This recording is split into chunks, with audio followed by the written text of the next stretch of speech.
Muy buenos días, bienvenidos a Canal Agrositio. Bien, vamos a hacer esas notas profundas, esas notas de lujo que uno se da, que es analizar un poco qué está pasando en el mundo, analizar un poco la política argentina y cómo estamos alineados con eso. Y además, y en vista de que del otro lado hay productores agropecuarios, pero también hay muchos agrodirigentes y gente joven que nos sigue, es contarles un pedazo de la historia política argentina, es decir, con un protagonista nato de la historia política de los últimos 30 años. Bueno, estamos con José Octavio Pilo Bordón. ¿Cómo te va? ¿Qué decís, Pilo? Un gusto tenerte acá. Bueno, nos encontramos por casualidad, la realidad es que los dos podemos demostrar que somos buenos ciudadanos y nos movemos en transporte público. Así con el SUBE. Exacto, con la tarjeta nos encontramos los dos, digo, Pilo Bordón, sí, ¿cómo te va? Qué sé yo, que esto que el otro. Lo invité y al toque dijo, ¿cómo no? Estoy por acá. Y cada vez que incluso cuando te vi todo, me acordaba de esa famosa patriada, ¿no? Me aparecía ese año 95, Menem que no le ganaba a nadie, todos los votos, etcétera. Esa primera paso que hubo, ¿no? Porque era una especie de paso, ¿no? Una elección. Sí, con Álvarez hicimos una interna abierta que gané Álvarez, yo. Vos y el que perdí iba de vice. Exacto. Me acuerdo también, ¿no? Y alguno va a decir, mirá, y porque no hubo paso, no hubo interna del justicialismo, yo tomé esa decisión, porque realmente mi deseo no era, yo creo que no es bueno quebrar las fuerzas políticas, salvo que uno esté convencido que la idea ha terminado su fin, que está desactualizada históricamente, sino que el presidente Menem me dijo, yo soy el candidato natural, yo siempre estuve en contra de cambiar las reglas del juego para el que está en el poder, y además tenía elementos tanto institucionales, éticos y de estrategia productiva bastante diferentes a esa altura, y me dijo, no, soy el candidato natural, así que si querés podemos compartir fórmula o podés acompañarme en algo.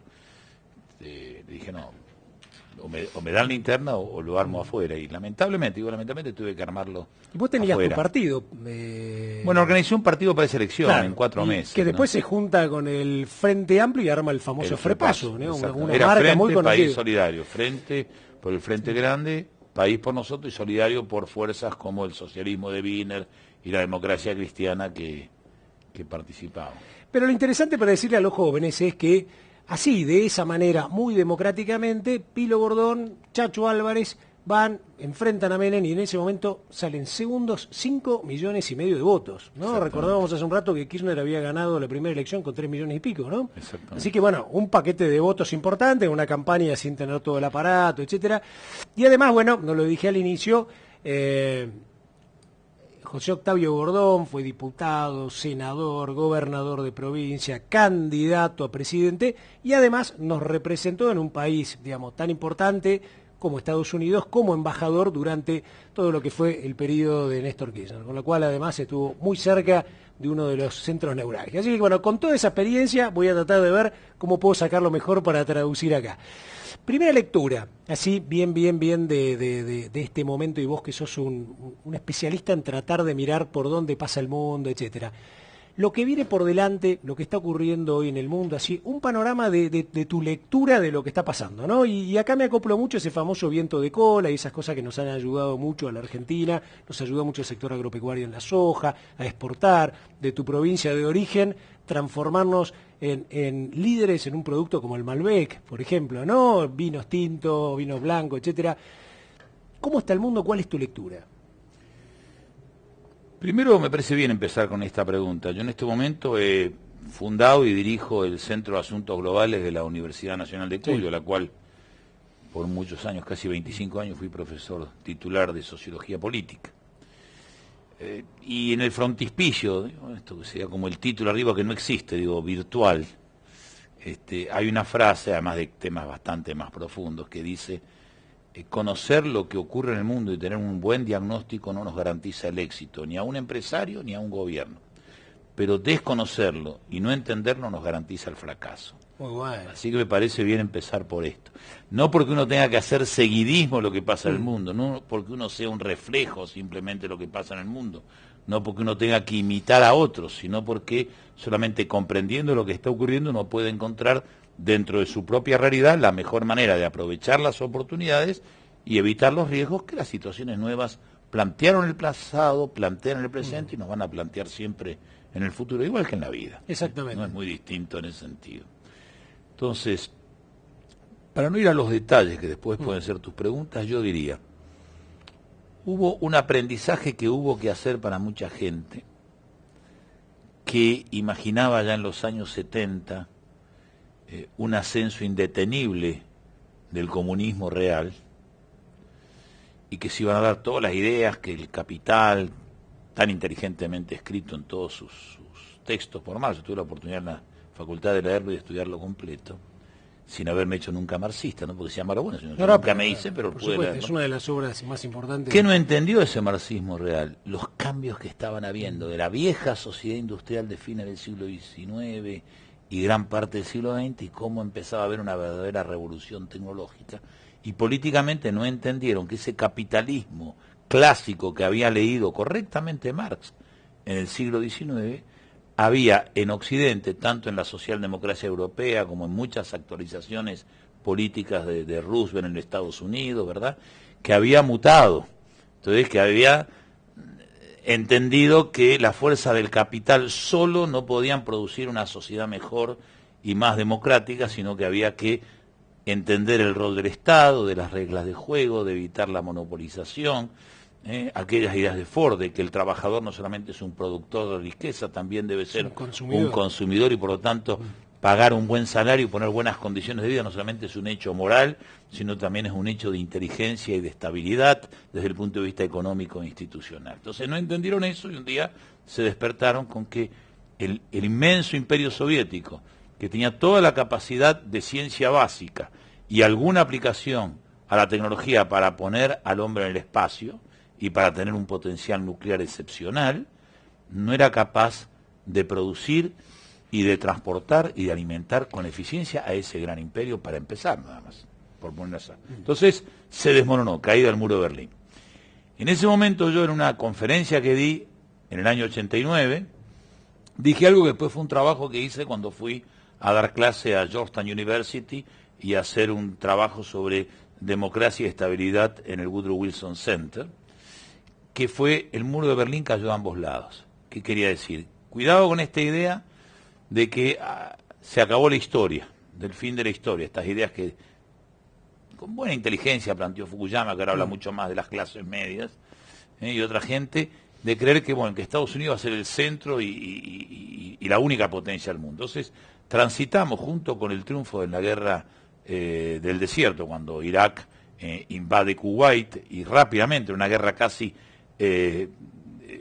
por internet y tecnológica, Estados Unidos derrota rápidamente, se pensaron que era la superpotencia. Ya había gente inteligente, como el profesor Joseph Nye de la Kennedy School of Government, que tuve la suerte de recibirlo en mi oficina en el 91, poco antes de salir para Estados Unidos a trabajar en Georgetown y en el Woodrow Wilson Center. Entendía que era la superpotencia militar, pero que desde el punto de vista económico Europa era tan importante como Estados Unidos, y percibía que podía haber un crecimiento muy importante de las economías, no solamente de Japón y de Corea, sino también de China y de la India. Y que además había nuevas fuerzas que estaban más allá de los estados. Este mundo financiero con las nuevas tecnologías cambió totalmente el rol de los elementos financieros, del sistema de los bancos, del cálculo económico, y que estaban muchas veces más allá de las decisiones de los propios estados, aún de un estado tan poderoso como Estados Unidos, o hechos como el narcotráfico, el terrorismo internacional, o sea que estaban más allá de los estados. Entonces vino la otra sensación, digamos, un día descubre Estados Unidos que no es la superpotencia, que lo es en lo militar, sino que hay una cantidad de jugadores importantes. Viene la crisis del 2008 y llegué al presente bastante rápido y corto, que es una de las típicas crisis del capitalismo, pero no del capitalismo del siglo XIX, sino de este capitalismo ultra financiero, y donde las reglas de juego y de control que el propio capitalismo democrático y social se había dado para evitar grandes concentraciones, para garantizar transparencia, no tuvo la capacidad tecnológica y en muchos casos la ética para evitar esto, que llevó a una crisis muy profunda, que en este caso, no como en los años 70 con la de la energía, que la pagamos los países emergentes, sino que los primeros que las pagan y pagan y con mayor gravedad son las economías más desarrolladas, particularmente la europea y la de Estados Unidos, porque la de Japón, como ya venía con una dificultad de estancamiento sin inflación, ¿verdad? sufrió quizás un poco menos, en mi opinión. Pero entonces rápidamente de nuevo el pensamiento superficial dice, bueno, se acabó Estados Unidos, lo único que viene es China, a lo mejor la India, vamos a China, China nos va a salvar, China nos va a resolver todos los problemas. Ahí estamos. Reflexión. Este es un mundo multipolar, lo cual no quiere decir ni peor ni mejor.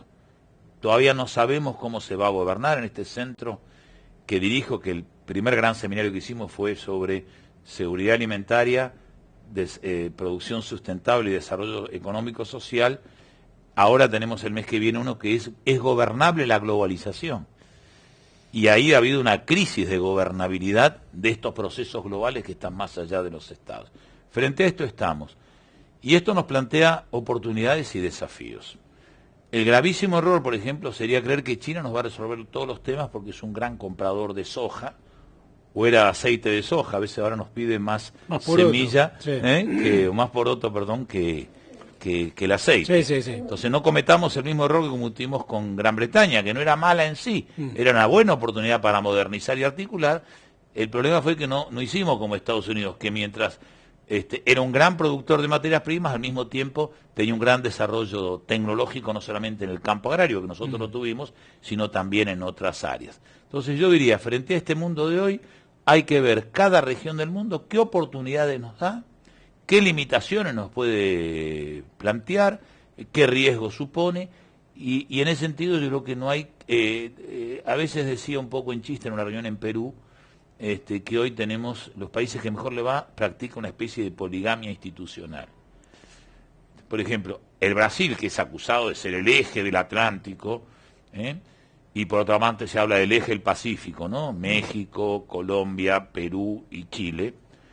En esta reunión que yo estuve era fantástico ver cómo el Perú, que es parte de ese eje, y no de un gobierno, sino que han cambiado gobiernos y las políticas exteriores son similares, y el número 2 de Economía del gobierno anterior es el ministro de Economía del gobierno actual, cómo ellos explicaban que parte de su desarrollo era desarrollar la parte más rezagada del Perú, la parte de la sierra y de la selva, con la parte más rezagada, la amazónica del Brasil. Y cómo los amigos nuestros del Brasil que estaban ahí explicaban todo el desarrollo de infraestructura y económico que viene haciendo con Perú, esto del Brasil, que se ve como el gran líder atlántico, sin embargo, se da toda una política para Perú, se da toda una política para pasar transversalmente hacia el norte de Chile y el sur de Perú, al mismo tiempo que desarrolla toda su relación vertical del Río de la Plata con Argentina y Uruguay. No está mal eso, entonces entendamos esto, tengamos una visión real de lo que pasa en todo el mundo, no estamos frente a la decadencia inmediata de Estados Unidos, sí frente a dificultades importantes de Europa, pero que yo creo que de alguna manera la va a resolver. Hay una emergencia real de la China y de India, pero ya hay dificultades en India. China como consumidor de materias primas no nos va a afectar tanto en la parte de nuestros commodities alimenticios, pero posiblemente en el campo de minerales, los problemas que está habiendo con Paz Galama en el tema de explotación de oro, los propios temas que hemos vivido con Vale acá, no son solo hijos de algún problema argentino, de algún problema chileno, también que hay un relativo, no digo una retracción, pero no se está creciendo al 10 y al 11%. Y la China va a tener que hacer un cambio muy importante, que es de un cambio motorizado por volcar sus exportaciones básicamente a las grandes potencias, al Japón, a Europa y a los Estados Unidos, y tremendos volúmenes de ahorro interno, le va a empezar a prestar más atención, ya lo está haciendo, a algunas economías emergentes y más marginales, pero además al desarrollo y al consumo de su propio país, sin lo cual si no va a tener inestabilidades políticas por más que tenga un poder centralizado. Hay que esperar una semanita, 10 días, ver qué dice el Congreso del partido y qué novedades nos da. Claro. Bueno, ya hablé mucho seguido, pero quiero decir, no te puedo en 10 minutos definir lo que pasa en el mundo. Sí, era una lectura, o sea, de ni lo el que vos mundo veías. Se nos está cayendo encima, ni vamos a tener viento en cola permanente. Yo diría que tampoco vamos a tener viento en contra. Yo creo que vamos a tener un viento de costado muy suave a favor, con algunas ráfagas en contra. No vamos a tener la muy mala situación de fines de los 90 y principios del 2000 en el plano internacional. Tampoco vamos a tener lo que se dio sobre todo, no tanto del 2003, porque eso de que el despegue del 2003 fue el soja dependiente, yo no estoy de acuerdo. Los grandes precios de la soja han venido en los últimos años. En aquel momento estábamos casi en la mitad o menos de lo que está hoy. Pero creo que vamos a tener que pensar más en lo que hacemos nosotros que nos venga tan fácil el viento a favor. Ahí viene otra pregunta y ato un poco tu conocimiento de haber estado fuera y también de una persona que, digamos, se candidateó para ser presidente y cuando hizo eso pensó. Y ahí me surge una palabra que a veces suelo preguntársela mucho a personas como vos, que es el concepto de estadista, ¿no? Ese concepto del tipo que ve la parte política, pero también tiene una lectura, ¿no? Una lectura un poquito más completa. Lo que algunos, qué sé yo, decimos que fue Frondizi, o algunos dicen también que puede ser Perón, etcétera. Una lectura distinta y más abarcativa de la Argentina. Bien, bajo esa parte filosófica y digo, ese mundo y lo que nosotros queremos ser, ¿no? Las oportunidades del mundo, lo que queremos ser, lo que podemos ser y lo que estamos haciendo para hacerlo, ¿no? Porque uno dice, qué sé yo, a mí se me podría ocurrir en esa lectura y decir, Argentina, país agroalimentario, ¿no? Y a partir de esa lectura decir, bueno, todo lo demás que se vaya acoplando. No me imagino Argentina, país tecnológico y estar haciendo smartphones, smart TV o cosas por el estilo, ¿no? ¿Cómo ves eso? ¿Cómo ves la Argentina del mundo? Y si has visto en algún momento esa orientación a repensarla, ¿no? A pensarla mucho más integralmente. ¿Se entiende un poco la pregunta? Totalmente. Lo primero que te digo es metodológico. Hombres de la genialidad de Perón, después podremos analizar si los excesos o los defectos. Realmente creo que fue el hombre con la mayor visión estadista del siglo XX en la Argentina. Y siempre tuve un gran respeto también, incluso cuando era estudiante acá en Buenos Aires, lo fui a visitar al Centro de Estudios Nacionales, ahí cerca de Luis María Campo, al expresidente Frondizi, lo invité a la universidad. ¿Vos estudiaste en El Salvador? Sí, Sociología. Lo invité a El Salvador a una conferencia. Pero eso pasa de vez en cuando. Entonces yo creo que para ser un estadista hay que trabajar en equipo y no solamente con los más amigos y cercanos, sino escuchando a mucha gente. O sea, para ser un estadista, cuando uno no tiene genios, porque los genios vienen cada 50, 100 o 200 años, no vienen cada 5 años un genio. El problema es que cada uno que gana se cree que es un genio, entonces ahí empiezan los problemas, ¿no? Yo creo que hay que trabajar en serio en equipo. Y en serio con una visión de medio a largo plazo, de tener políticas de Estado. Si nosotros pudimos cambiar la vitivinicultura, no fue por los profundos cambios que yo hice como gobernador, que dijimos, hasta aquí llega una etapa y vamos a una etapa nueva, sino porque yo aprendí eso escuchando a gente que inclusive era adversaria de mi partido. Yo había luchado para democratizar más la economía vitivinícola, ellos eran algunos grandes concentrados, pero me explicaron que el vino bebida se acababa en el mundo y que venía el vino cultura. Entonces, que ese vino común que producíamos el 80% y que por la crisis nos estaba haciendo que destruíamos el Estado, endeudábamos los bancos nuestros para cada vez producir más uva que nadie iba a comprar y levantar los viñedos de la uva que en el futuro nos iban a comprar. Ahora, ¿por qué esto fue exitoso? Bueno, sí, porque nosotros tuvimos la capacidad de entender y el coraje de cambiar totalmente, ¿no sabés? Los 2 años que nos costó organizar los productores en cooperativas, porque tampoco le queríamos dar la empresa privatizada a Giol a algunos de los 2 o 3 grandes grupos, porque habíamos pasado del monopolio del Estado al monopolio privado. Entonces se lo dimos a los cooperativistas, pero la plata que dejamos de perder se la dimos al privado para que hiciera la reconversión vitivinícola. ¿Pero por qué fue exitoso? Por eso solo no. Porque antes de largar la política me fui a San Juan. Al segundo día de ser gobernador, manejando mi auto, había sido profesor de la universidad, me junté con un gobernador de otro partido político, le expliqué rápidamente la idea, le dije que si bien yo era el 80%, yo era el 15% de la vitivinicultura, si yo cerraba la canilla a la vieja y él la seguía abriendo, yo no podía salir adelante. Que yo tenía esas ideas y tenía algunos recursos más para financiarla. Rápidamente compró la idea, pero digo, no la anunciemos, tomémonos 5 o 6 horas. Eso me había enseñado Felipe González con el acuerdo de la Moncloa, una vez charlando con él, cuando yo era diputado.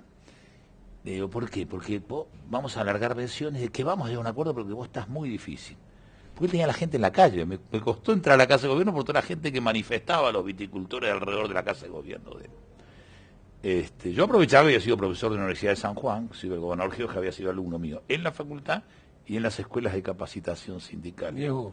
no es que yo sea mucho más viejo, sino que como tenía una profesión no desarrollada, a los 25, 26, 27 años ganaba los concursos de profesor con demasiada sencillez, porque no, de Buenos Aires no se iba nadie para allá, claro. y todavía no teníamos ese tipo de carreras en las provincias, recién empezaba. Bueno, ¿por qué lo hice esto? Porque ahí empezó el consenso. Lo mismo hizo con las distintas fuerzas políticas. Entonces, como decía el otro día Julio Cobos, del otro partido nuestro, dice, este éxito es porque nosotros acompañamos las ideas del Pilo, ¿no? Nosotros los mendocinos usamos el él, ¿no?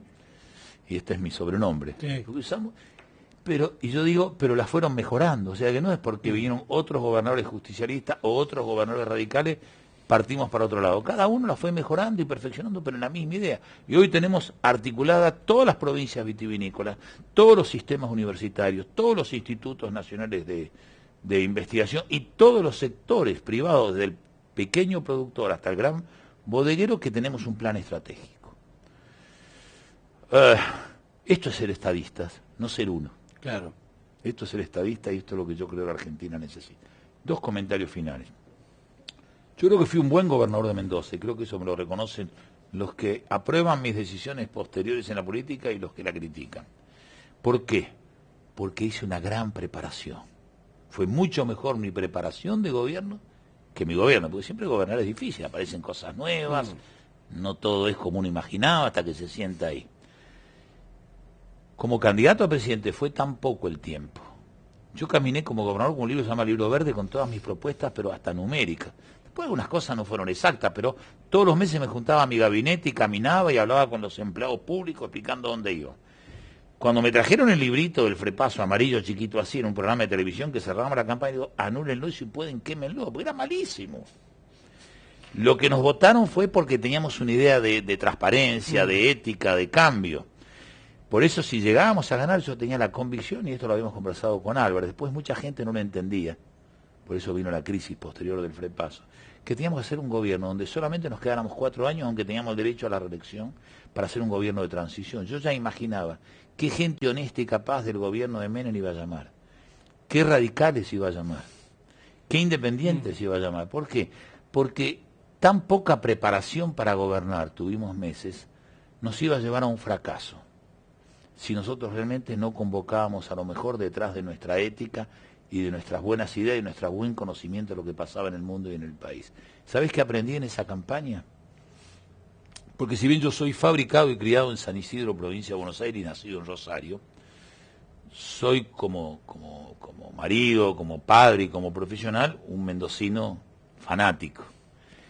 Y siempre creíamos que la única agroindustria éramos nosotros. Y la Pampa Húmeda era el lugar que llovía nada más. Y recorriendo el país, aunque no tuve tiempo, yo aprendí. Por eso tuve tantas diferencias con la crisis, con el campo. No porque el gobierno no tuviera algunas razones y algunos dirigentes rurales no cometieran algunos errores. Pero el gran error de nuestro gobierno, porque yo era gobierno en ese momento, y el gran dolor de ver el error siendo parte de él. Aunque vino después, yo estuve hasta el 2007 en realidad, pero ya había empezado el problema. Fue no entender lo que estaba pasando en el campo, no entender la distribución de la tierra que ha habido, no entender que muchas familias no podían vivir de las 500 o las 1000 hectáreas, aunque valgan mucha plata en la Pampa Húmeda, y que entonces, como había que tecnificarse, algunos de los hijos vivían en el pueblito cerca y compraba una máquina argentina de alta tecnología que se exporta o alguna extranjera que nosotros no fabricamos, y eso sí que es competitividad, porque si vos compras todo, no te desarrollás. Ahora, si vos crees que podés hacer todo en este mundo moderno, no podés producir calidad en algún sector de la maquinaria. Y que esa gente tenía su máquinas, que la usaba para explotar su campo, pero le sobraba máquina. Entonces ellos eran contratistas de otros campos. Y esa gente vivía en esa ciudad. Y como tenía un buen recurso, clases medias, no ricos, podían consumir mejor escuela, podían consumir mejor restaurante, podían consumir mejor situación. Se compraban esta camioneta que se fabrica en Campana, que tanto la criticaban. Esa camioneta es la expresión de que no estamos frente a la oligarquía de los años 30, sino frente a la clase media. Y el sueño de Perón y los justicialistas fue tener una sociedad de clase media, no una sociedad de proletarios, una sociedad de trabajadores de clase media, de profesionales de clase media. Donde, bueno, algún rico siempre hay, porque son los grandes dirigentes, pero que no nos dominen ni las ideas, ni la política, ni el gobierno. sino que estén sometidos a la ley igual que cada uno de los que somos de clase media. Y esa camioneta era la expresión de la clase media. ¿Por qué? Porque era una camioneta lo suficientemente cómoda como para llevar los hijos a la escuela y después irte al campo y que no se te rompiera. Esto es lo que no solamente hay que entender el mundo, sino que tratando de entender el mundo también hay que entender. Yo aprendí en los años 90 que la pampa húmeda es como mi provincia, quizás la mía sea más esforzada porque estamos en un desierto, hoy estaba viendo si nos había caído piedra o no, o si me llegó la helada o no, pero es también una industria que incorpora conocimiento. Entonces, este tema de agro versus industria no tiene sentido en la sociedad moderna, la sociedad del conocimiento.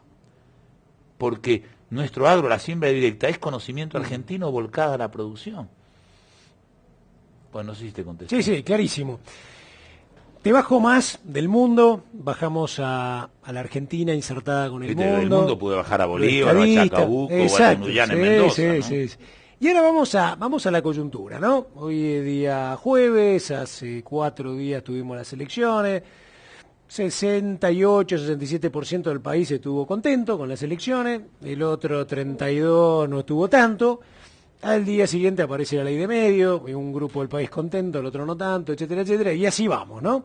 Ahora, ¿qué lectura haces de todo lo que va dejando eso hacia el futuro, ¿no? Nuevos candidatos, Emergente, Massa, Scioli, una centroderecha como la de Macri, radicales que vos los conocés desde hace muchos años, que empiezan a armar este pan socialismo, pan radicalismo y se empiezan a poner de acuerdo. Es más, arman una SUNEN que se parece mucho a esa elección interna que yo recuerdo del año 95, vos y el Chacho. ¿Qué lectura haces de esto? Política, como hombre, digamos, que ha conocido de cerca también el kirchnerismo. Yo soy un justicialista por el campo de las ideas, pero no creo que no hayamos cometido errores entre el 45 y el 55.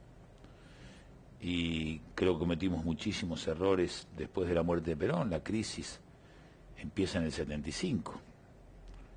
Yo estaba en Presidencia de la Nación con Perón y renuncié a los pocos días porque me di cuenta del desastre que era Isabel más López Rega, más la falta de entendimiento absoluto de lo que estaba pasando en el mundo. Después vino el drama de la dictadura que profundizó y agravó hasta niveles infames esta situación. Pero digamos, la crisis, siempre digo, empieza en el 75. Entonces hay que tener una visión balanceada, que no significa perder la identidad. Yo soy justicialista, pero no tengo por qué dejar de reconocer los méritos de Ernesto Sanz como senador, o el afecto que tengo por Hermes Wiener, digamos. Afecto no solamente personal, afecto como, quizá no sea un gran orador, pero es un tipo que ha sido un muy buen intendente, que tiene buenas ideas para gobernar, que sabe armar equipos, por supuesto, eso no quita que no le quiera ganar si voy en elección. Sí, por supuesto. Pero son dos cosas distintas. O aliarte, o trabajar con él, o trabajar juntos. Y bueno, fíjate lo que pasó en Chile. Yo que fui hasta los 18, 19 años, 20 años, demócrata cristiano, cuando vino el golpe del 66, como mis compañeros se metieron en la provincia de Buenos Aires a participar del gobierno en Ganía, yo decidí irme al justicialismo, que dije, bueno, es la misma filosofía social cristiana, nada más que esto tiene raigambre popular, expresa a los más humildes, este es mi lugar. Fíjate lo que hicieron en Chile, ¿no? Gente mucho más lejana, que lo podemos ser radicales y justicialistas, pudieron construir un espacio. También que había una derecha muy reaccionaria y que venía del golpe de Pinochet. No es hoy que sea eso. Digamos, la centro derecha chilena no es eso, por suerte. Bueno, voy a tu pregunta. Pero sí que hay que ser balanceado. Primero, el gobierno ha sufrido dos impactos fuertes. Primero, queda claro que la Constitución se va a cumplir porque la quieran cumplir o porque no la quieran cumplir respecto a que el mandato de la presidenta Cristina Fernández Kirchner termina el 10 de diciembre del 2015. Segundo tema, que han sufrido una derrota muy importante en los grandes centros urbanos, en las grandes ciudades y provincias de la República Argentina. Han perdido en la tradicional bastión justicialista de la provincia de Buenos Aires. Han retrocedido en un espacio que siempre les fue bastante dificultoso. Yo le gané a Menem, por ejemplo, en el presidencial en la ciudad de Buenos Aires. No habla bien de mí, a lo mejor habla mal de mí que gané, pero esta es la realidad. Pero retrocedieron. Terceros en Santa Fe, que se llamaba la capital del peronismo en una época. terceros en Córdoba, peleando voto a voto una excelente rectora de la universidad con un referí de fútbol del PRO. Y perdieron 2-1 en Mendoza, donde tenemos el gobierno. Tenemos un gobernador honesto y buena gente, digamos. Entonces, son dos hechos muy importantes que demuestran que hay un fin de ciclo, una etapa, no quiere decir que desaparecen, que no tienen ninguno más espacio. Y otro elemento, prácticamente, no solamente la presidenta del vice, o la presidenta, para ser más precisos, el vice podría ser candidato, pero no creo que pueda ser candidato a presidente, sino que prácticamente todos los gobernadores se van a renovar. Y esto va a plantear a las provincias un proceso de renovación importante de una generación que tiene entre 35 y 50 años, ves que yo no me incluyo ahí, estoy afuera, de intendentes, que creo que hay muchos intendentes de distintas fuerzas políticas, son muy imaginativos, y que en los próximos años, que no va a ser un drama, pero va a ser complicados, tienen mejores posibilidades de navegar la situación que otros planos. Así que ahí va a venir una renovación muy importante. Al revés, el creer que esto ya no tiene más poder, han retenido, porque renovaban la muy mala elección del 2009, que fue peor todavía, porque la situación económica del 2009 fue peor que esta, porque la crisis política fue peor que esta. Por lo tanto, mantienen la mayoría en ambas cámaras. Una mayoría interesante, porque no les permite cambiar las reglas de juego, pero tampoco les impide gobernar.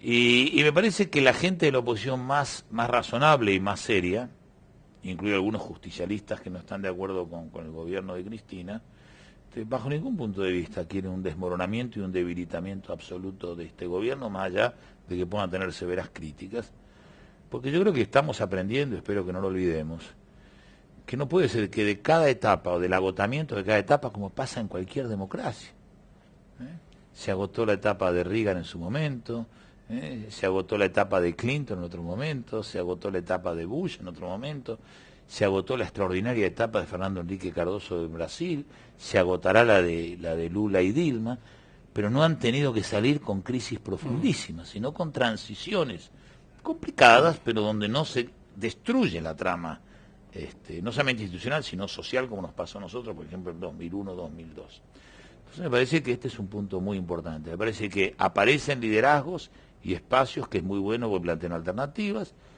El justicialismo oficial, si la presidenta entiende el mensaje y convoca a sus gobernadores que han quedado trabajando con ella a hacer las modificaciones que ellos quieren hacer en la conducción económica, en la conducción del gabinete y en la conducción de la política exterior, más allá de las personas, y entiende que estos gobernadores son gente leales que se van a quedar con ella, pero que no se pueden quedar sin poder gobernar sus provincias por las falencias que hay y que se pueden profundizar.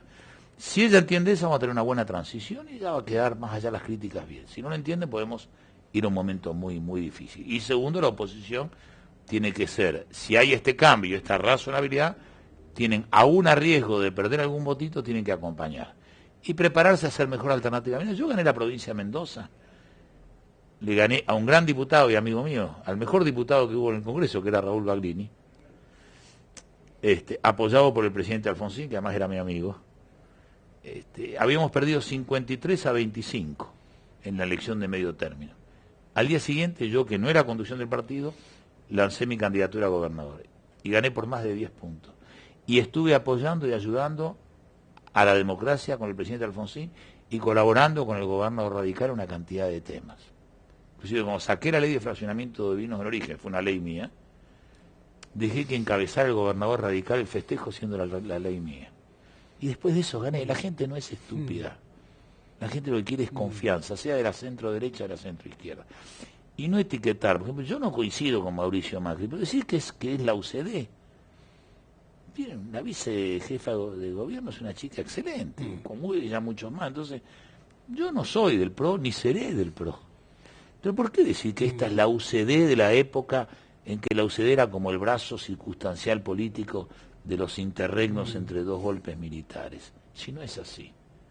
Si es gente nueva, con ideas que no son ni las justicialistas radicales, pero son ideas de una manera de entender la democracia y de aportar a la democracia. Pero yo quiero ganarles sin mentir, que son lo que no son, sin decirle a la gente que son una rémora del viejo gobierno militar, porque mentira, son chicos más jóvenes que yo, no tienen nada que ver con eso, y sus ideas también buscan la justicia social y la democracia con una perspectiva de cómo funciona el mercado, cómo funcionan las instituciones, cómo funciona el mundo, que no necesariamente es coincidente. Vamos a hacer un poquito de historia. Te voy a tirar algunos nombres y me gustaría algún perfil, ¿no? ¿Vos estuviste con Perón? Sí, ¿Llegaste a muy poquito estuve con él. participar? Tuve como asesor de la Secretaría Política de la Presidencia desde que Perón llegó al gobierno. Estaba visitando a mis padres en Perú, papá era funcionario de un programa de la OEA BIT. Estaba con mi madre allá y ahí me enteré, en el diario, en el medio de la tapa del diario del domingo, lunes, estaba que me habían nombrado en la presidencia. Y nos encargó dos temas. Uno era toda la explicación del plan trienal de gobierno, y el otro tema era construir la generación intermedia, una generación de amigos, que convocáramos empresarios, dirigentes sindicales y hombres de otros partidos políticos. Y si bien yo tenía mi cargo acá y venía acá, mi tarea fundamental era hacer esa tarea en todo Cuyo, esto es Mendoza, San Juan y San Luis, La Rioja, Catamarca y Córdoba. Así que tuve varias reuniones con él.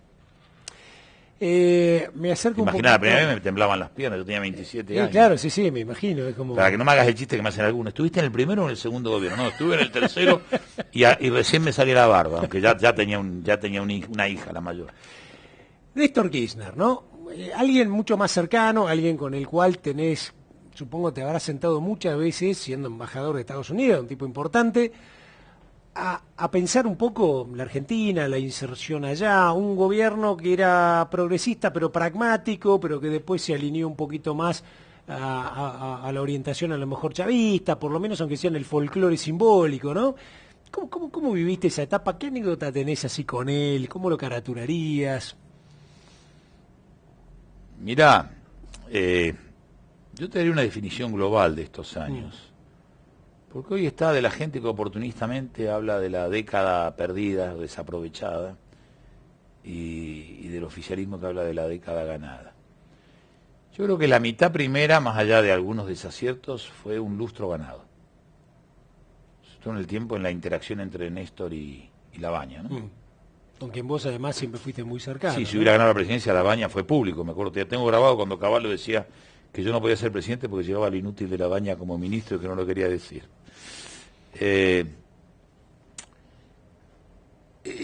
Yo creo que fue un momento ganado, entendió muy bien. Me acuerdo que yo recorrí los Estados Unidos, porque si uno se queda en Washington no sabe lo que hay que hacer en Estados Unidos. Un embajador de un país como la Argentina, encerrado en Washington, pierde el tiempo. Yo recorría los lugares porque ahí sí me recibía el gobernador, entonces al senador le interesaba porque yo iba ahí. Y, por ejemplo, iba a un lugar tan chico como Little Rock, como Arkansas, ¿no? La capital es Little Rock, que debe ser como el tamaño de La Rioja de Argentina en comparación de potencial económico. Pero ahí me encontré con las máximas autoridades de Walmart, por ejemplo. Porque están ahí y de ahí no se mueven. Claro, tiene un federalismo en serio. Y esto me pasó en los 20 y tantos estados. Si vas a Utah, no solamente la gran presencia de la iglesia mormona, etcétera, sino que parte de los rockets, de los elementos que envían los satélites están en Utah. Y así te podría, para no aburrirte, contar de cada uno de los 50 estados cómo son las situaciones. Bueno, pero creo que esta última etapa la hemos perdido la oportunidad por encerrarnos. Es un defecto argentino. Cuando nos va bien en el deporte, ¿viste? Con un tipo genial como Maradona, cuando nos va bien la arruinamos, ¿no? Hay pocos ejemplos distintos, ¿no? O sea, espero que Messi sea uno de esos, parece que viene bien. Pero en general somos en todas las cosas. Cuando nos va bien nos creemos los reyes del mundo. Y sacamos lo mejor nosotros cuando nos vuelve a ir mal. Pero claro, ahí hemos tenido un costo muy grande, sobre todo para la gente más humilde. Ahora voy a tu pregunta más precisa, después de haber visto que es lo más importante decir. Mirá, como anécdota muy simpática es, yo estaba convencido que si no los reunía rápido a Kirchner y a Bush, conociendo a los dos, esto iba a terminar mal. Entonces año 2003. Yo llego...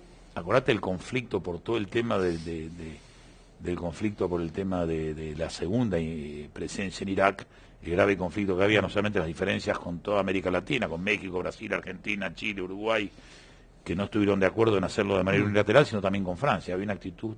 Yo aterricé el 14 de julio, el día de Francia a Estados Unidos. Bueno. Y tenía una gran amistad de que éramos jóvenes con Jim Walsh, que era en ese momento el embajador norteamericano, que había estado muy joven acá como American Field Service en Córdoba, muy amigo de Jorgito Vázquez, que fue vicecanciller en la época de Cámpora. y después embajador en la época de Menem en Naciones Unidas, y me había hecho amigo de él de joven. Había estado con Totman acá como número 2 de la embajada, en la época que yo era gobernador. Entonces le digo a él, y además tenía una suerte que estaban Colin Powell, de secretario del State Department, a quien yo cuando me fui en el 98-99 como presidente de la Comisión Mundial de Educación, él ya no era el jefe de la Fuerza Armada, sino que dirigía muy cerca de Washington una institución que se llamaba Child Chicos, para ocuparse de la educación de los chicos de las minorías afroamericanas o hispanas en la educación. Y ahí lo invité a sumarse a la comisión nuestra, ya que tenía una amistad que no tenía que ver con la política, sino con un trabajo alrededor de la educación. Entonces charlé con los dos y dije, miren, tenemos que reunirnos rápido. Yo todavía no había presentado mis credenciales a Bush, cosa que hice recién en septiembre, estoy hablando de julio.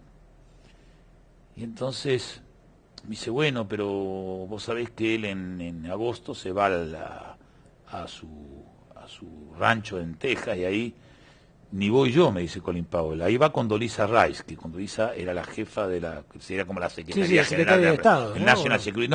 Primero fue en el National Security Council, que es como si fuera la Secretaría General de la Presidencia, todo lo que sería el Estado Mayor, no la gestión. Después pasó en el segundo gobierno al State Department. Y me dice, pero ahí solamente ni yo voy, puede ser que una vez recibió el presidente de México, que era amigo suyo, imposible. Digo, no, pero en septiembre ya se viene la reunión del fondo, es muy tarde. Y bueno, pero no hay tiempo. Bueno. Me llama a los 2 días Jim, me dice, estuve hablando con Colin Powell el 23. Le digo, en el rancho, el 23 de agosto, no, el 23 de julio. Debería ser el 17 o el 18 de julio. Bueno, agarro el teléfono y me comunico con Néstor. Me dice, che, hablame rápido porque estoy llegando al Palacio de Oriente que me está esperando el rey de España. La fecha no te la digo exacta porque me puedo equivocar en un día o dos. Y me digo, mirá, conseguí la entrevista para el 23 mano a mano con Bush. Nos interesa mucho por el tema del fondo. Claro. Y la deuda. Y me dice, ¿cómo era Néstor? No voy a decir la palabra porque soy muy todavía educadito en público. No me va a J. Digo, no, mirá, yo los norteamericanos, yo he vivido acá, he trabajado, creo que los conozco. Te podrán declarar la guerra, pero si te invitan a tu casa, es para conocerte. Como decía un colega mío, es para olerte, porque así era Bush, te quiero oler, quiero ver, mirarte. Bueno. Vos me decías hace un rato que era un tipo muy afectivo, ¿no? Sí, distinto afectivo. al padre, que era más... Yo tenía grandes diferencias, ¿no? cosas, pero era más... Si el padre era más un WASP, ¿no? Lo que se llama un hombre de la tradición del este norteamericano, ¿no? Todo la Nueva Inglaterra, la tradicional. Este era un hombre en serio de Texas, ¿viste? Le buscaba el fútbol americano, meterse con el béisbol, ¿no? Te tocaba, cosa que los norteamericanos no hacen. Bueno, viene. Hicimos un trabajo con él de preparación de la reunión, que lo hice también con Jim Walsh, y cumplió con todas sus cosas. Inclusive le dice, bueno, vamos a entender, y se hablaron. Salió muy bien la reunión. Que sale la foto, ¿no? Uno de los dos le agarra la pierna al otro, no me acuerdo quién, fue pero... muy buena la reunión. Claro que no escuchó un mensaje que mandó Bush, que le dijo, con Arafat hablábamos mucho acá, él siempre amaba de la paz, porque Kirchner le dice algo muy importante, le dice, yo no voy a llegar a ningún acuerdo con el Fondo Monetario Internacional que no pueda cumplir, porque estamos cansados que los burócratas del fondo acuerdan cosas incumplibles, pero no importa, porque ellos lo que quieren es firmar un acuerdo y que después lo arregle otro. Y los presidentes o los funcionarios de los gobiernos de mi país también firman lo que no van a cumplir. Y después nadie cumple y vamos a la crisis. O sea que quiero arreglar este problema. Yo voy a reconocer nuestra responsabilidad en la deuda, pero también tienen que reconocer los privados y también los organismos internacionales su parte. No podemos cargar nosotros con toda la responsabilidad. Pero yo no voy a firmar nada que no pueda cumplir, porque no quiero venir dentro de un año y no poder mirarlo a los ojos y decirle que le he mentido. Esto le impactó a Bush. Yo le miraba la cara a Bush y esto lo había un poco conversado. Le entró de frente al alma, ¿no? No al alma de la amistad, sino al alma del estilo directo, porque a los norteamericanos no les gusta perder tiempo en eso. Y él era un típico personaje de eso. Pero le dijo al final, Yasser Arafat me venía a hablar siempre de paz. No quiero estar de acuerdo con Bush y no estoy diciendo lo que dijo Bush. Sí. Y después nunca había paz, por eso no me reúno más con él. Todavía vivía. Que fue un mensaje también. Claro, que fue un mensaje también. Cuando pasan los meses, tengo que presentar las credenciales, que era el día 6 de septiembre. Me llama Néstor la noche anterior y me empieza, claro, el fondo se estaba moviendo mal de nuevo. Y entonces me llama Néstor y ante media hora me explica todo lo que quería que le dijera. Entonces le digo, mira, flaco, claro, nos conoce. Yo siempre iba un poquito adelante de ellos en edad y en cargo, ¿no? Cuando él era intendente yo era gobernador, cuando él era gobernador yo era senador o candidato a presidente, y teníamos una relación, además era un tipo muy, muy llano y muy afectivo en lo personal. Digo, mira, flaco, primero, yo tengo que meter un tema en una reunión protocolar donde uno va con la familia, que te regalan caramelos, lapiceras, y le tengo que meter un tema de agenda al presidente de Estados Unidos. Y segundo, lo tengo que hacer en inglés, así que yo lo que vos querés decir ya sé, pero se lo voy a decir yo con mis palabras y ver cómo hago. Bueno, llamé a los dos embajadores anteriores, yo había estado una vez con Arturo Valenzuela en el salón, cuando estaba Clinton, sin Clinton, que me llevó a mostrar el salón oval, así que lo tenía bien ubicado, más de las películas, viste que Sí. Entonces llamé a los dos embajadores anteriores y digo, che, contame cómo es, dónde se para. Entonces decidí que el momento de transmitirle el tema era cuando uno formalmente se intercambiaba, le entregaba las cartas de presentación, que ya las había entregado el borrador a Colin Powell, esto era la formalidad, y ahí te sacan la foto y te alejan por un momento de tu mujer y tus hijos que te acompañan. Entonces me acerco y le dijo, Mr. President, I have a message of recognition and request. Le tengo que traerle un mensaje de reconocimiento y de solicitud del presidente Kirchner. Entonces Bush me agarra el brazo y me dice, vamos, y me lleva a un rincón como para contarse el secreto, que era el mensaje a su gente que no se pusiera nervioso, que no estábamos cumpliendo el protocolo. Bueno, ahí le explico el tema y me dice... Pero qué viene el tipo, se ve que la pescó rápido y le interesó. Entonces me lleva a un costado y me dice... ¿Cómo se llamaba el ministro que vino con usted de Economía? Digo, el doctor Labaña. Sí, es ese. Claro, hacía pocos días, por si no un año después no se acordaba más de quién había estado, pero era reciente, además un tema importante, la crisis argentina había sido un tema. Y me dice, porque él no hablaba español, pero le gustaba hablar español, su hermano hablaba perfecto, Jeb Bush, pero él me dice, bueno, dígale a su ministro que lo llame a Juancito Nieves, ¿no? Que me di cuenta que era Jon Snow. No, a él le gustaba hacer eso. Cuando entraba así, decía, hola muchachos, ¿no? Hablaba, viste, como debe escucharme ellos hablar en inglés a mí, imagino. Entonces, bueno, sí, que lo llame. Bueno, termina la historia, tiene una hora más que te regalan cosas, que yo no veía la hora de irme y hablar con Roberto, porque dentro de la casa de Blanca no puedes usar tus celulares. Cuando estoy saliendo a la calle, iba a hablarlo y me llama Roberto. Che, Pilo, dice, ¿qué hablaste con Bush? Digo, ¿por qué? Porque me acaba de llamar Jon Snow y me empezó a preguntar qué necesitamos. Digo, ¿quién te llamó? Jon Snow. ¿Quién es Jon Snow? Le digo, te hagas el tonto, estoy con tantos temas, dice el secretario. Ah, Juancito Nieves, le digo. Entonces le conté la anécdota. Fíjate vos, lo bien que había quedado su relación hasta ese momento con Kirchner. Porque vos presentan credenciales como 10 o 12, cada 2 meses recibe a todos cada media hora. O sea, que quiere decir que no solamente se dio 3, 4 minutos más para escuchar el tema, sino que antes que yo salía, que después que yo salí de la reunión, debe haber retrasado 3 minutos, y de haberse levantado su teléfono interno, lo llamó y le dijo, llámelo. No le había explicado mucho, porque Bush en eso no era de meterse en los detalles. Quiero decirte, ¿qué te quiero contar de Kirchner? Que escuchó cuando le hablamos lo que había que hacer, como lo escuchó a Labaña y lo entendió por qué tenía que dejar a Labaña ministro, y lo supo llevar adelante. Lamentablemente, después de que empezó el gran éxito electoral, empezamos a abandonar ese estilo.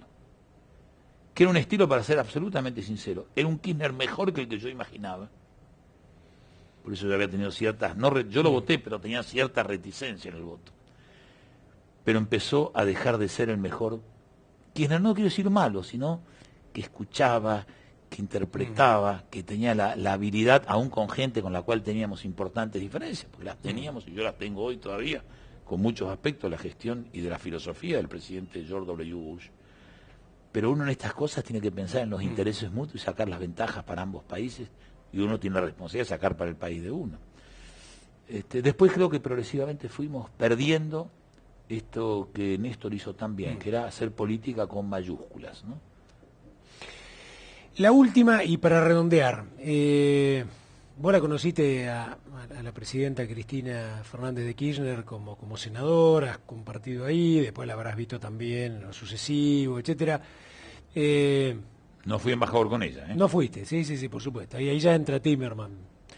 ¿Cómo la ves? ¿Cómo, digamos, si vos comparás de repente los estilos y todo, ¿no? Si bien son totalmente distintos, desde ya escuchar como escuchaba Néstor, no.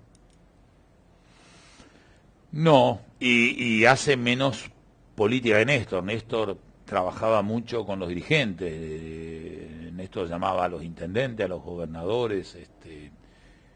Cristina es más de lo que Néstor hacía menos, que es la cosa pública, el discurso, es mucho mejor oradora que Néstor, ciertamente, ¿no? Tomate el trabajo un día, escuchar media hora un discurso y el otro, y es una de las mejores oradoras políticas que ha tenido Argentina desde que hemos vuelto a la democracia, y una memoria impresionante. Me parece que tiene, primero, no tiene el manejo no era un gran economista, pero tenía una intuición de las preguntas y de la negociación económica muy seria, cosa que Cristina no tiene. No tiene esta pasión por la gestión que tenía Néstor, quizás en exceso, ¿no? Estaba con la libretita, anotaba todo. Esto no quiere decir que no pueda ser una buena presidenta, sino que tendría que ser una presidenta distinta. Yo creo que el estilo que ella despliega no le permite desarrollar sus mejores cualidades. Yo creo que ella hubiera necesitado en serio un gran jefe de gabinete, no porque no sea capaz, sino porque necesitaría alguien que le maneje la gestión. Por otra parte, vos sabés que hicimos una reforma a la Constitución que tiene una figura muy interesante en el jefe de gabinete, y casi todos los gobiernos los han convertido en encargados de prensa. Sí, ninguno lo usó bien. En lugar de tener un buen jefe, no tienen de encargado de prensa. Sí, siempre son menos que un ministro. Porque, Fíjate que ahora que ella está enferma, lo normal es que él tiene la capacidad hasta de convocar al gabinete. Y la obligación de ir todos los meses alternativamente a la legislatura.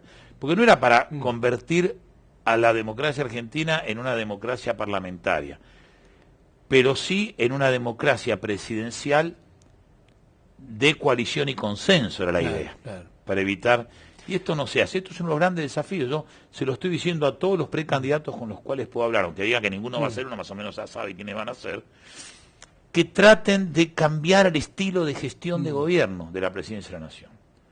Que el desgaste del día a día lo haga que venga, otro, que el jefe de gabinete ordene para tomar decisiones más tranquilos. Segundo, yo iría más cerca, yo reduciría de ministros a secretarios a todos aquellos, por más importante que sea la función, que el grueso de la gestión está en manos de las provincias.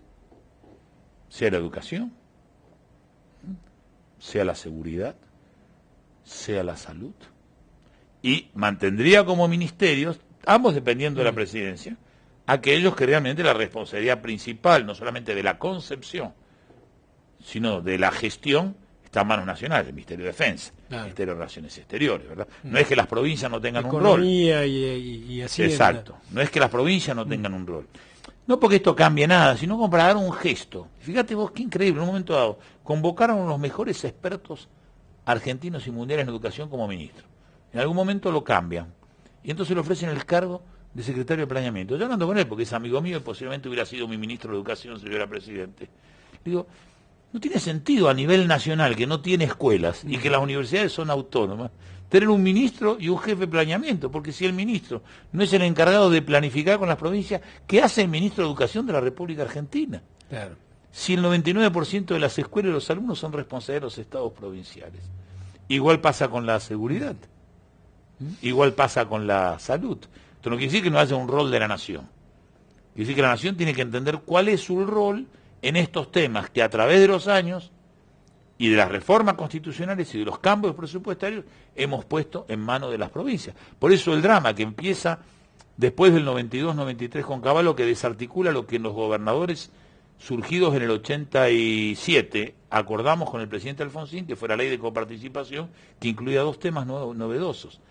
El envío automático de los recursos, día a día, de los coparticipables, y que las provincias les tocaba el 53%, no el 20 y pico por ciento, porque era compatible con haber descentralizado funciones que antes estaban en manos del gobierno central. Entonces estas son las cosas más allá de la anécdota de este tema. Y me parece que la presidenta, que la información que tengo es que la operación ha salido bien y no deja secuelas, tiene un problema de salud que es público, por suerte lo han hecho público, que no le impide vivir muchos años y no le impide ser presidenta, y si quiere dentro de 4 años o dentro de 6 años, después de 2000, si quiere presentarse de nuevo, puede estar en perfectas condiciones de salud, no sé si tendrá ganas de presentarse, pero yo creo que por la transición que esta elección ha marcado, por la necesidad de un modelo distinto de gobierno, por su personalidad en lo bueno y en lo que no tiene, porque todos tenemos cosas favorables y déficits, todos los seres humanos tenemos esto, ¿verdad? Mi mamá siempre me decía, gracias a Dios que no tenés que ganarte la vida con las manos, ¿no? Porque yo no soy muy hábil que digamos. Me parece que tendría que ir a un modelo de este tipo, ¿no? Yo tengo gran respeto por Juan Manuel Abal Medina, lo conozco, lo quiero, es un chico honesto, pero creo que tendría que tener un gran jefe de gabinete que articule el gabinete, no que la reemplace a ella, pero que lleve toda una tarea de gestión y que le lleve maduradas y discutidas entre distintos ministerios. Bueno, Presidenta, de acuerdo a la orientación que usted nos dio, creemos que este es el camino, o mire, tenemos dos alternativas, esta tiene esta ventaja, esta tiene esta desventaja, ¿cuál es la que usted prefiere o no le gusta ninguna y seguimos trabajando? Yo creo que sería bueno para las instituciones, aunque ella no tuviera ningún problema de salud, para esta etapa política distinta, y para que su recuperación de la salud sea plena, ejerciendo plenamente la presidencia, hacer este tipo de gestión y, entre otras cosas, tener... A mí nunca me gustaron los superministros de Economía, siempre fue un debate con los caballos, ¿no? Más allá de su inteligencia. Digamos, los superministros de Economía te desvían el funcionamiento de lo... Pero se necesita un ministro de Economía y Finanzas que realmente ordene el conjunto de los temas de su área, no que sea el dueño que define lo que hace el resto del gobierno. Y hoy tenemos 6 o 7 personas distintas, cada una con una visión. Así es muy difícil llevar las cosas adelante. Sin perjuicio que algunos no me gustan y otros son gente capaz, pero así, y si vos escuchás a los gobernadores oficialistas en privado, te dicen eso. Después en público obviamente no pueden porque debilitarían la presidenta, pero en privado te dicen eso. Si que elija uno. No podemos estar hablando con 6 y no sabemos qué decidir después. Bueno, se va a enojar mucho cuando me vea, pero es lo que pienso. Me queda la última y es como para cerrar esto que creo que ya es una clase de política, ¿no? Una clase de política muy piola para... Por lo largo, porque dura mucho. No, porque tiene mucho tiene mucho de experiencia, tiene mucho, como digo yo, de la visión, de tener esa visión de estadista, ¿no? Que es mirar un poco el contexto. Y la última tiene que ver con algo que me parece que es clave y sobre todo hoy con los medios, con lo que es el impacto visual, con lo que es el efecto simbólico, etcétera. Y vos dirás, ¿por dónde va a pasar esto, no? Y tiene que ver con algo que es, me parece, una anécdota de lo que te ocurrió también en tu vida, y creo que para lo del otro lado, que por ahí quieren hacer política, es también interesante, que es, había algo en ese momento, año 95, ¿no? En las elecciones, que eran los programas, ¿no? Y había un programa que creo que era el de Grondona y Neustadt, que era un programa clave. Ese programa lo veía mucha gente, o sea, ya hace 17 años era importante esa parte. La anécdota dice que ese día, que a la noche, a las 22 horas había un programa, ahí se jugaba quién de los dos iba en esas PASO, ¿no? Si vos o el Chacho Álvarez. La anécdota dice que el Chacho Álvarez salió, fue de gira, siguió hablando de campaña, qué sé yo, habló en no sé cuántos lugares, llega a la noche, todo desarrapado, cansado, llega al debate esa noche. Vos dicen que te levantaste, dormiste bien, desayunaste con la familia, te pusiste al helio tranquilo, te relajaste, te pegaste un baño y te fuiste vestido de presidente, ¿no? Corbata, bien armado. En ese debate dicen que, más allá de lo que cada uno representaba políticamente, vos representaste ese imaginario simbólico de, a este tipo lo veo como presidente, este otro es como más campechano, ¿no? ¿Fue así esa historia? Había dos personalidades, inclusive mi publicidad era, Bordón tiene antecedentes, hoy con toda la desconfianza que hay en la política sería terrible. Eso, claro. Antecedentes de gestión, y Chacho era el gran opositor, muy bueno, realmente muy bueno. Absolutamente cierto, pero no porque sea muy vivo, porque hay que aprender de los que saben. Yo me había estudiado la historia del debate de Nixon-Kennedy, que Nixon llegó cansado y barbudo, claro. Kennedy descansado. Y fue mi debate también con Raúl Baglini, un tipo extraordinario, yo lo quiero mucho al gordo, que fue el debate que tuvimos en Mendoza, porque él le hablaba a los 40, en esa época era casi bipartidista, le hablaba a los 40 importantes que estaban en el estudio, yo le hablaba al agujerito ese. Es cierto, él estaba creo que en Tucumán dando vueltas y llegó apurado, cansado, más la imagen, viste, transmitida, no es lo mismo que en el estudio. Hoy no me preocupa tanto, porque se puede salir lleno de arrugas, cansado, lo dormí anoche porque está mamá de mal de salud, estuve ya a las 5:30, 6 de la mañana en San Isidro acompañándola. Pero eso es un tema importante, No reemplaza la falta de ideas. Y la otra historia de esa campaña, que es más interesante que esta. Yo había empezado con una campaña cuando había pensado en confrontar ya con Menem, que era una que se viene Bordón, ¿no? Que me hice toda la playa. ¿Por qué me hice las playas en verano? porque es el momento que estaba la gente de todo el país, yo no tenía tantos recursos, tanto que algunos muchachos muy jóvenes que me acompañaban a cambio de que dormían en carpas en los campamentos, a cambio de que yo fuera a hablar con ellos a la noche, se reían porque ellos tenían un sombrero que decía "se viene Bordón" y se lo cambiaban un rato cada uno para parecer que había muchos. Y cuando íbamos por las peatonales de vacaciones iban recogiendo los papeles que tiraba la gente para repartirlo de nuevo, porque no teníamos mucha plata. Lo más gracioso fue que una señora estuvo hablando con uno de ellos y dijo: yo estoy totalmente de acuerdo, pero tengo una sola pregunta, sí, ¿quién es Bordón? Porque no lo conozco. O sea, la había convencido el mensaje. Voy al mensaje a la profundidad.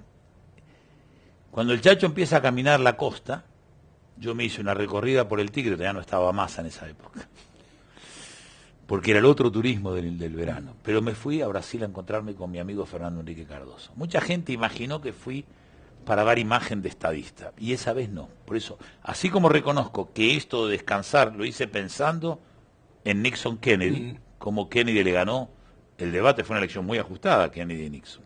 Y esta con Chacho también fue muy ajustada. Pudo haber ganado cualquiera de los dos, fueron milímetros. ¿Qué me fui a hablar? Porque está grabada la charla, la imagen, no la conversación, porque le pedí hablar a solas. Digo: Fernando Enrique, yo sé que, aunque tenés ideas económicas distintas, Menem es un muy buen aliado en la construcción de la integración. Que cada tanto Cavallo la quería bombardear, en eso Menem tenía muy claro la importancia de la amistad con Chile y con Brasil y con Uruguay. Eso lo había heredado claramente de Perón. Por lo tanto, no te vengo a pedir un favor personal, pero yo creo que la convertibilidad que sirvió para salir de la catástrofe nos está destruyendo, porque no se puede tener convertibilidad con endeudamiento en dólares a altas tasas por parte del Estado y por parte del sector privado, un país que no fabrica dólares. Es riesgoso para Estados Unidos, pero él fabrica los dólares y tiene la confianza. Nosotros vamos a una catástrofe. Pero no me puedo ir de la cultura de la estabilidad, que la convertibilidad, y esta fue la habilidad de Menem Cavallo, lograron unir. Fue la ventaja y la desventaja. Unieron la convertibilidad a la estabilidad. Yo tengo que defender la estabilidad, pero no puedo seguir con la convertibilidad. ¿Y si qué me querés decir? Que lo que Cavallo no se equivoca es cuando cree que en economía hay que tener un ancla de confianza. En lo que se equivoca en que en lugar de tener una gestión que sea el ancla de confianza, el ancla de confianza se convirtió en un dólar, un peso. Claro. Ahora, yo no puedo destruir esta ancla de confianza que ha comprado la Argentina, que es una mala compra, pero la han comprado mis compatriotas, porque se me va a ir la estabilidad. Y necesito un ancla. ¿Y cuál es el ancla? Brasil. ¿Cuál? ¿Te acuerdas que hicimos un seminario cuando vos no eras presidente? Esto lo cuento porque él me autorizó a contarlo, Fernando Enrique. Cuando vos no eras presidente, eras senador y yo era senador, que hicimos, que estaba Labaña, Félix Peña, que dijimos que habíamos liberado con la integración los diques que tenían las aguas aisladas, por eso habíamos crecido 7 veces el comercio. Pero acá teníamos que ir a una mayor coordinación de instituciones y macroeconomías. Sí, sigo pensando. Bueno, yo puedo decir que vamos a hacer un cambio en nuestro sistema monetario para poder armonizar progresivamente nuestras macroeconomías, para profundizar la integración y con la integración la competitividad del mundo, porque siempre hablamos de una integración no para vendernos, sino para ser más competitivos en el mundo. Complementarse. ¿Qué leyeron mis circunstanciales competidores? Que había ido a sacarme una foto. Y en ese caso, así como te reconozco que el programa final fue puro imagen, que había contenidos también, pero pura imagen, esto dejé que se creyera en la imagen porque tenía que mantener el secreto, lo que había acordado con mi amigo el presidente. Muy bueno, muy bueno. Bueno, le quiero agradecer mucho a José Octavio Pilo Bordón, la realidad es que un lujo, ¿no? Académico, investigador, diputado, senador, gobernador de provincia, candidato a presidente, embajador de los Estados Unidos, sigue remando, para mí es un ejemplo y lo quería transmitir, la realidad es que cuando lo vi me puse muy contento y digo, esto no tiene que ser un café mano a mano, esto tengo que hacerlo charlando como si fuera un café, pero compartirlo con usted, para que lo vea, para que quede grabado, compartirlo con vos que sos joven, porque hay muchos agrodirigentes y mucha gente que tiene que ver esto, que tiene que entenderlo. Por eso dije, me parece sin lugar a dudas que es una clase de política con alto valor empírico, experiencial, de un hombre que ha transitado todos estos años y sigue transitando haciendo otras cosas. Pilo. 2 comentarios finales. Sí, Le agradezco señor. al colectivo 102 esta nueva amistad. Y segundo, sufro con 10 hectáreas y 4 amigos la piedra, las heladas Además sos productor. y el precio bajo de la uva Al final de mi vida, después de haber trabajado mucho en la vitivinicultura, quise no solamente estar preocupado por la tierra, sino, y es hermoso. Mira, llevo 4 años perdiendo plata. Verán que ya soy productor que lloro, ¿no? Pero esta vez es verdad. Y quiero ganar plata. No mucha, porque con 10 hectáreas mucho no vamos a hacer. Pero ustedes no son el pasado.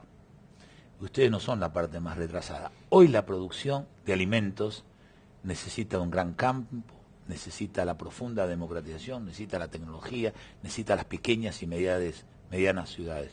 Ustedes están construyendo en el campo una Argentina moderna. También lo tenemos que hacer con otras áreas que no son las de los agroalimentos. Pero el agroalimento es modernidad, es conocimiento, es ciencia y técnica, y es una sociedad más armónica donde no nos amontonemos todos aquí en este gran macro ciudad, sino que empecemos a fortalecer nuestras medianas y pequeñas ciudades, que son las mejores para educar a nuestros hijos. Y ustedes están haciendo lo suyo para eso. Esperemos que alguna vez lo que hacemos las políticas públicas podamos ayudarlos a ustedes. Gracias, amigo Piló. Muy bueno, muchas gracias. Con usted nos seguimos viendo acá en Canal Agrositio.